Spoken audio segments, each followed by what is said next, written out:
चलिए next topic हम लेते हैं विंड टाइप्स, मतलब पवन के प्रकार। मैंने आपको पहले प्लेनेटरी विंड, ग्लोबल विंड पढ़ा दी है। आज हम लोकल विंड की बात करने वाले हैं।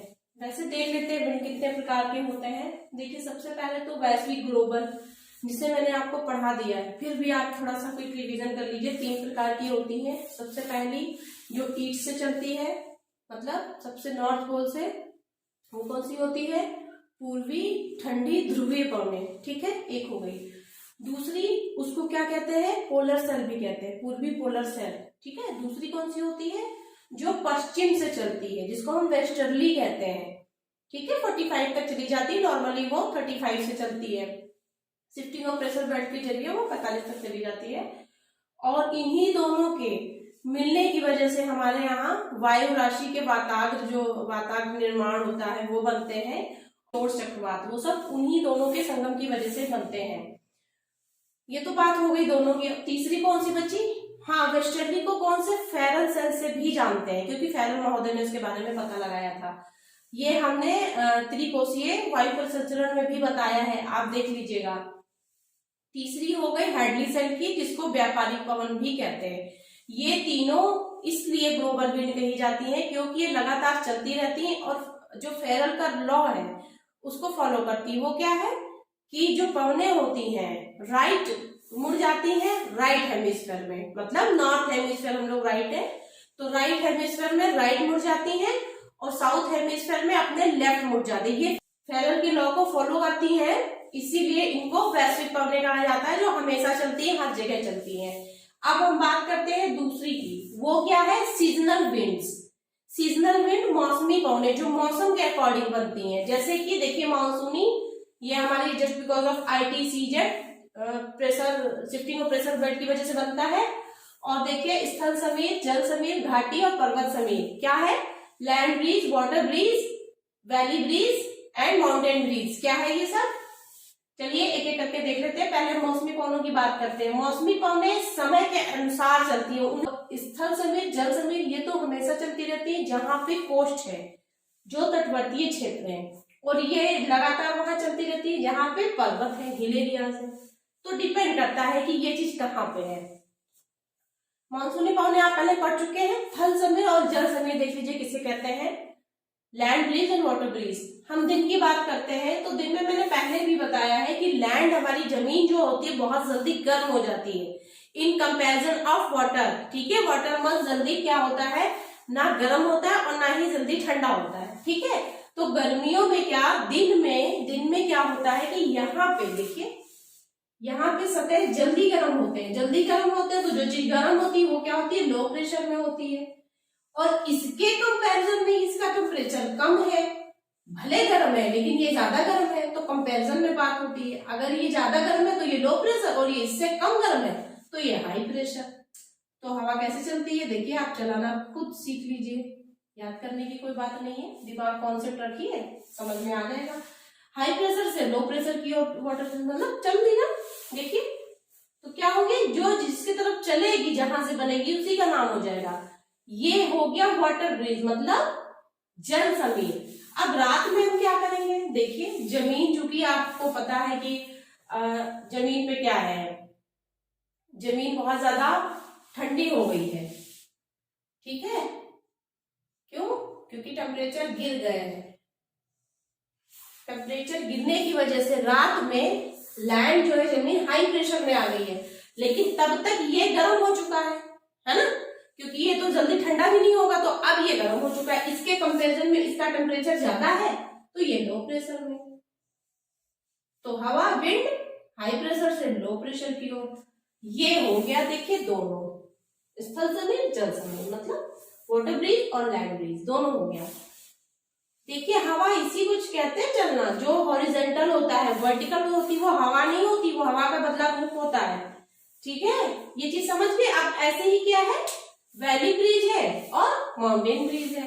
तो ये बताइए कि दिन के समय जब बहुत धूप होती है खिली, तो पर्वतों की चोटियां क्या होती है? धूप होती है ना वहां पे, तो धूप होती तो वहां पे लो प्रेशर होगा। वो बात अलग है कि शॉर्ट वेव्स के रूप में वापसी हो जाती है, लेकिन वहां पे लो प्रेशर होता। लेकिन घाटी जो कि नीचे है, वहां तो पहुंच ही नहीं रही है, तो वो ठंडी रहेगी। तो यहाँ की तरफ चलेगी तो क्या हुआ, ये वैली ब्रीज, हाई प्रेशर में हाई प्रेशर से वैली ब्रीज, और ये क्या माउंटेन ब्रीज।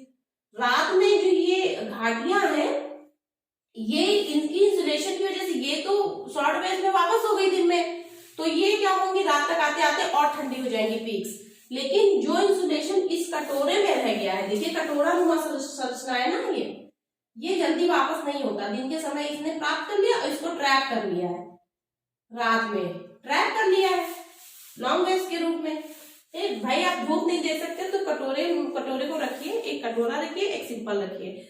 बारिश होगी तो सबसे ज्यादा किसमें गिरेगा, कटोरे वाले में, तो इसमें गिरा। लेकिन उस समय यहाँ पे शॉर्ट वेव्स की अधिकता थी दिन में, लेकिन यहाँ पे ये तुरंत वापस हो गया, रात में ठंडा हो गया, लेकिन ये ट्रैप हो गया। तो ये वैली क्या है, गर्म है, तो यहाँ पे फिर क्या चलेगी, माउंटेन ब्रीज रात में चलेगी। तो ये तो आपने पढ़ लिया ये वाले। अब हम बात करते हैं लोकल विंड्स की। ये बहुत मतलब ज्यादा पूछे जाते हैं, इसमें लगभग एक कोई ना कोई क्वेश्चन पूछ ही लिया जाता है, इसको आप अच्छे से कर लीजिए। लोकल विंड का क्या मतलब है, ये मैंने पहले भी बताया कि ये डिपेंड करता है कि क्या कंडीशन है। जैसे कि यहाँ पे देखिए, जो भी विंड आप पढ़ेंगे समझिएगा कि ऐसा क्यों है। जैसे हम पहले बात करने जा रहे हैं चिनूक की। चिनूक रॉकी माउंटेन से उतरता है, तो उतरने वाली जो हवा होती है, विंड होती ऐसी होती है, ऊपर जाने वाली वैसी होती है। ये देखिए इधर से चढ़ेगी और ये रेड शेडो जोन होता है, क्योंकि यहाँ पे बारिश हो चुकी है। ये वाली तो बारिश कराएगी, इसके पास एनर्जी है, लेकिन इसने एनर्जी यहाँ खो दी, बारिश होगी, अभी इनके पास कोई एनर्जी नहीं है, रगड़ के जाके सबसे लेके फिर गर्म हो जाएंगी। ये ठंडी वाली यहीं तक खत्म, तो ये गर्म है, ये नीचे उतरेगी तो क्या करेंगी, बर्फ को पिघला देंगी, क्योंकि ये हाई लैटिट्यूड पे, कनाडा वगैरह में, रॉकी कहाँ है वहीं पे चलेगी ना, ये कनाडा और अमेरिका की बात कर रहे हैं। तो यहाँ पे जो भी आइस होगा उससे, और यहाँ से गर्म हो गई है तो खींचेगी तो आइस पिघलेगी, तो इसकी वजह से गेहूं की खेती यहाँ पे होती है। रबी फसल है ना ठंडक की, तो गेहूं यहाँ पे उगती है अच्छी। इसी की वजह से फिर घास वास भी निकाल आते हैं, तो फिर वो उसके एनिमल्स के लिए हो जाता है। इसको हिमबच्ची इसीलिए कहते हैं क्योंकि आइस को मेल्ट कर देती है। फॉन में देखिए कहाँ पे चलती है, अब हमने तो रॉकी की बात कर ली। अब यहाँ पे अगर हम बात कर ले आल्प्स की, तो ये स्विट्जरलैंड में चलती है फॉन। स्विट्जरलैंड मतलब आप समझ लीजिए उसके आसपास का एरिया। अगर कुछ चीजें आपको ये समझिए कि शिराको कहाँ से चल रही है, किसको क्रॉस कर रही है, आप कॉन्सेप्ट लाइए मन में कि हो सकता है भाई ये हवा है, इसको आप नहीं बता सकते कि तुम इधर से ना चलो उधर से ना चलो, ये हवा कहाँ से ट्रेवल करके जा रही है, वो कंट्री आपको पता होनी चाहिए। ठीक है, हो गई बात। तो फॉन कहाँ आल्प्स कहाँ है, और इसके लिए पूर्वी ढालों से उतरती हैं। जब आप इसे लिखेंगे तो क्या कहेंगे कि ये इतने से इतने लैटिट्यूड तक है, ये रॉकी माउंटेन से उतरने वाली है। उतरने वाली मतलब पूर्वी ढालों पे उतरने वाली पौने कैसी होती हैं, एनर्जी खो चुकी होती है, ठंडी जो होती है पहले खत्म हो जाती है, तो ये गर्म हो जाती है। जब गर्म हो जाती है तो अपनी गर्मी की वजह से यहाँ पे आइस को पिघला देती है, जिसकी वजह से इसे हिमबच्ची कहा जाता है। ठीक है, लिखने पे आएंगे खुद लिख लेंगे आप, बस समझिए। ठीक है, गेहूं की खेती हो जाती है। अब इसी गेहूं की खेती को खराब करने के लिए भी एक हवा चलती है यहाँ पे, ब्लैक रोलर। ये देखिए, ये आप इससे व्हाइट से याद रखिए हिम, और ब्लैक से ये इसको खराब कर देती है। ठीक है, ये चल जाती है, धूल भरी आंधियां, ये भी वही चलती है अमेरिका में ही। फॉन आप पढ़ लिए। सेंटाना क्या है, सेंटाना कैलिफोर्निया से चलती है, कैलिफोर्निया से ये थोड़ा सा नीचे उतरती है, फिर नीचे जैसे नीचे जाती है कैलिफोर्निया तो आप जानते हैं वहां पे सेंटाना चलती है। टेम्पोरल भी वही मध्य एशिया के आसपास में ही चलती है। योमा सेंटाना की तरह जापान में गर्म हवाएं चलती है। शिमून क्या है, देखिए सा और सा, ये मैंने क्या हुआ है, तो ये दोनों सहारा डेजर्ट से चलती हैं। ठीक है, अच्छा सिराको चलिए देख लेते हैं। सिराको सहारा से चलकर, जैसे सहारा ये है, इसीलिए आपको कहते हैं मैप पढ़िए। मान लीजिए ये सहारा है, तो सहारा का ये ऊपर का पार्ट क्या है, नॉर्थ है, नॉर्थ सहारा है। किससे लगा हुआ है, भूमध्य सागर से लगा हुआ है ना। मैंने आपको कॉन्टिनेंट पे कराया था, इसीलिए कहा था कि इतनी एरिया को जो कोस्ट के पास है अच्छे से याद करिए। क्यों, क्योंकि पूछ लेंगे भूमध्य सागर से लगने वाले देश कौन से हैं, भूमध्य सागर के पास की कितनी कैपिटल है, ये इस देश की कैपिटल क्या है, इस वजह से भी पूछ सकते हैं। कई वजह है कि वहां की चीजें इंपॉर्टेंट होती हैं। तो आप मिड कॉन्टिनेंट छोड़ के आप कोस्ट की सारी चीजें देखिए, पढ़िए अच्छे से, उसी से क्वेश्चन आएंगे। कुछ रीजन होता है क्वेश्चंस के पीछे। तो ये सहारा से चलकर भूमध्य सागर को पार करती है। अब इसने भूमध्य सागर को पार किया, तो आप बताइए कि अगर हम सहारा कॉन्टिनेंट पढ़े थे तो जिब्राल्टर जो थी जिसको भूमध्य सागर की कुंजी कहते हैं, कि किसको अलग करी थी? स्पेन को। तो क्या स्पेन में नहीं जाएगी ये? स्पेन में भी तो जाएगी। तो क्या आगे पहुंचेगी? इटली नहीं मिलेगा। अब उसके बाद इनके पास खुद इतने बढ़िया बढ़िया मतलब वो है, माउंटेन है, तो आगे बढ़ने नहीं देगी। लेकिन यहीं पे आके ये बारिश करा देती, क्योंकि ये यहाँ पे इनको ह्यूमिडिटी मिल जाती है। भूमध्य सागर से पार होगी तो क्या करेंगी? वहीं से फट से सेचुरेट हो जाएगी, और ये पहले से गर्म है, धूल भरी आंधियां लेके आ रही है, तो यहाँ फट से पहुंच ये बारिश करा देंगी। तो इनसे होने वाली जो बारिश होती है उसको रक्त वर्षा कहते हैं। क्यों? क्योंकि जब गिरती है तो लाल लाल पार्टिकल है ना, सऊदी अरब से जैसे लेके आ रही, तो रेड रेड पार्टिकल भी गिरते हैं, इस वजह से कहते हैं। इसका देखिए और नाम। अब क्या ये भूमध्य सागर के पार हो गई, तो वहां की तो हमने बात कर ली, शिराको नाम है उसका। शिराको नाम कहाँ है? स्पेन में, इटली में। लेकिन अगर ये बात कर ले कि सहारा कॉन्टिनेंट में भी इसका नाम बताइए, फिर यहाँ समझने की जरूरत है कि सहारा कॉन्टिनेंट की तो बेचारी है ही है, तो वहां तो इसका नाम होगा ही। देखिए मिस्र में, तो मिस्र नहीं क्या पार करेगी जब वो सहारा को भूमध्य सागर के पास जाएगी, तो मिस्र भी आएगा। मिस्र की कैपिटल क्या है? अब यहीं से आप देखिए कितनी इंपॉर्टेंट चीजें हैं। यहाँ पे कैपिटल भी आपको पता होना चाहिए। तो क्या है? कैरो, मतलब काहिरा, हिंदी में काहिरा बोलते हैं। मिस्र में क्या बोलते हैं? इसका क्या नाम है? खमसिन। खमसिन देखिए नाम भी उसी तरीके का कुछ मिलता जुलता है। मिस्र में खमसिन माँ है ना। लीबिया में लीबिया। देखिए बात तो आ ही रहा है। इससे आपको थोड़ा सा लगेगा, जब ऑप्शन में देखेंगे, इतना सोचेंगे ना, पढ़ लेंगे तो जरूर कर लेंगे। लीबिया का गिबली। अच्छा, लीबिया की कैपिटल अच्छा बता दीजिए, आप तो कॉन्टिनेंट पढ़े थे तो क्या थी? त्रिपोली। ये भी जस्ट ऊपर है, मेडिटेरियन सी से मिलता जुलता। यहाँ पे देखिए त्रिपोली इसके जस्ट कोस्ट के ऊपर है। ट्यूनीशिया, इसका भी बताइए चलिए। ट्यूनीशिया में इसको क्या कहते हैं? चिली नाम है ये शिराको का। शिराको का क्या नाम है? चिली। कंफ्यूज मत होइए, चिली कंट्री भी है साउथ अमेरिका में, उसकी बात नहीं हो रही है। ये शिराको का नाम है चिली। कहाँ पे? ट्यूनीशिया में। ट्यूनीशिया की कैपिटल ये पतला सा अल्जीरिया के पास यहाँ पे था, ठीक है, ट्यूनिस। ये स्पेन की मैड्रिड। वहां पे क्या कहते हैं? लेवेस और लेस्ट। ये तो शिराको के नाम थे। शिराको इतना बड़ा है, देख लीजिए। हमने योमा तक और सिमुम तक बात कर ली थी। देखिए सामुन और सामन, मुझे इन तीनों में बड़ी कंफ्यूजन होती थी, तो हमने इसका अपनी तरीके से शॉर्ट ट्रिक किया है। सा में मुंह, मतलब ये ऐसा लग रहा है सुनने में, और ये सिराको, ये कहां से? सहारा से, ठीक।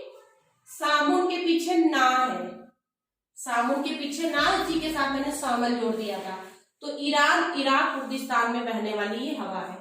हबूब देखिए हाथी की सूंड, सुडान, मतलब हाथ से हाथी, साथ से सूंड, इसको हटा देंगे तो ऐसे करके आप देखिएगा याद हो जाएगा। ये एक ही चीज है, छोटी सी चीज दिमाग में क्लिक हो जाती है ना, तो याद हो जाता है। Haboob Sudan. हरमट्टन, इसको देखिए डॉक्टर भिंड क्यों कहते हैं? क्योंकि ये गिनी तट, पहले आप सोचिए गिनी तट कहाँ है। अगर मैपिंग करी है अच्छी तो आपको पता होगा कि गिनी तट, जैसे मान लीजिए ये ऑस्ट्रेलिया है, ये अफ्रीका है, अफ्रीका का जैसे ये कॉर्नर खत्म होता है, वहीं पे बीच में गिनी का तट है। गिनी के तट पर ही माउंट कैमरून ऐसी जगह है जहां पर्वत है, और ऐसा इसका लैटिट्यूडनल विस्तार है कि वहां पे सबसे ज्यादा रेनफॉल अफ्रीका में होती है, और सेकेंड लार्जेस्ट रेनफॉल एरिया है। पहला मौसिनराम है, दूसरा यही है। तो यहाँ पे क्या होता है? एक तो ये कोस्ट के पास है, दूसरा ऐसा उसका भूमध्य रेखा के पास है, ठीक है, और बारिश वाली जगह पे है, माउंट कैमरून वहां पे है। तो इसके पास ऐसी स्थिति बन जाती है कि इतनी गर्मी, ह्यूमिडिटी, वो गर्मी की वजह से परेशान होते हैं लोग, कीड़े पतंगे भी बहुत होते हैं, तो प्रॉब्लम रहती है, गर्मियों की बीमारियां बहुत फैल जाती हैं। लेकिन जब ये हरमट्टा चलने लगती है, तो हरमट्टा इतने ड्राई और शुष्क पवन है कि ड्राई क्या होती है, अपने को सैचुरेट करने की कोशिश करती है, तो क्या करती है, ये एक तरीके से हिम केंद्रक है, आप वर्षा के सिद्धांत में आगे सीखेंगे। तो हिम केंद्रक क्या करते हैं, लेटेंट हीट को खींच लेते हैं और वहां के टेम्परेचर को स्लो मतलब लोअर कर देते हैं, कम कर देते हैं। तो जब ये हरमट्टा पूरी लेटेंट हीट खींच लेगा वहां की, बहुत भारी मात्रा में चलते हैं, तो वहां टेम्परेचर ठीक हो जाता है, मौसम सुहाना हो जाता है, इसीलिए इसको डॉक्टर विंड कहते हैं। आगे हम देखते हैं ब्रिज फिल्टर की बात अगर हम करें तो ये विक्टोरिया प्रांत में चलती है जो कि ऑस्ट्रेलिया में है और गर्म पवन है ये। नॉर्वेस्टर ना से न्यूजीलैंड, इसीलिए मैंने दोनों आसपास लिख दिया है। न्यूजीलैंड में चलती गर्म, वहां पे जो दक्षिणी आंश है उससे उतरने वाली, इसलिए गर्म विंड है ये, ठीक है। जोंडा को क्या कहते हैं, सीज फॉन, ठंडी फॉन भी कहते हैं, जबकि फॉन खुद गर्म है क्योंकि पूर्वी ढालों पे आज के गिर रही है। और जोंडा कहाँ चलती है, अर्जेंटीना और उरुग्वे में। मिस्ट्रल फ्रांस और स्पेन में, इटली और यूगोस्लाविया के क्षेत्र में ठंडी पवन है, मिस्ट्रल भी ठंडी पवन है। स्पेन और फ्रांस में चलती ये भी ठंडी है और जोंडा भी ठंडी है। यहाँ से देखिए ठंडी स्टार्ट हो गई है, ठीक है, ठंडी। बिलजार्ड देखिए किधर से चलती है, साइबेरिया के उधर साइड, इसको इससे जोड़ेंगे तो अलास्का और कनाडा जुड़ जाएगा, तो हवा तो चलेगी तो वहां भी चलेगी, तो साइबेरिया और अमेरिका और अलास्का कनाडा, यहाँ बिलजार्ड ठंडी है।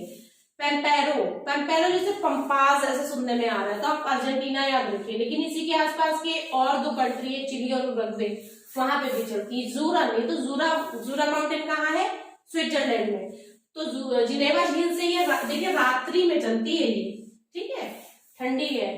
लेवेंटर क्या है, लेवेंटर ये वहां चलती है दक्षिणी स्पेन में, ठीक है। सियरा नेवादा वहां पर है, मैंने बताया था आपको कॉन्टिनेंट की है, तो सियरा नेवादा दो जगह है, नॉर्थ अमेरिका में वेस्ट साइड में है और स्पेन में दक्षिणी में, तो लेवेंटर वहां से चलती है। तो इतनी आपकी लोकल विंड्स हो गई, इनको आप अच्छे से कर लीजिए। वैसे मुझे नहीं लगता है कि अगर आपने मैपिंग की है तो ये चीजें भूलेंगे, अगर मैप नहीं किया है तो जरूर आपको याद करने की जरूरत पड़ेगी, लेकिन एक बार मैपिंग जरूर करिए, तो प्लीज मैपिंग करिए। मैपिंग की वजह से आपके बहुत सारे क्वेश्चन अपने आप हो जाते हैं और रखने की जरूरत नहीं पड़ती है। आपने ये एक बार लोकेट कर लिया ना प्लेन से, ये चीज यहाँ, ये चीज यहाँ, तो एक ही बार आपको याद करने की जरूरत पड़ेगी, और दोबारा अगर आपने देख लिया और आइडिया भी लगा लिया ना तो सही आंसर कर लेंगे। तो ठीक है, आपके लोकल विंड्स हो गए, और फिर मैं आगे नेक्स्ट क्लास में कुछ टॉपिक लेती हूँ, ठीक है, नेक्स्ट क्लास में मिलते हैं। Thank you.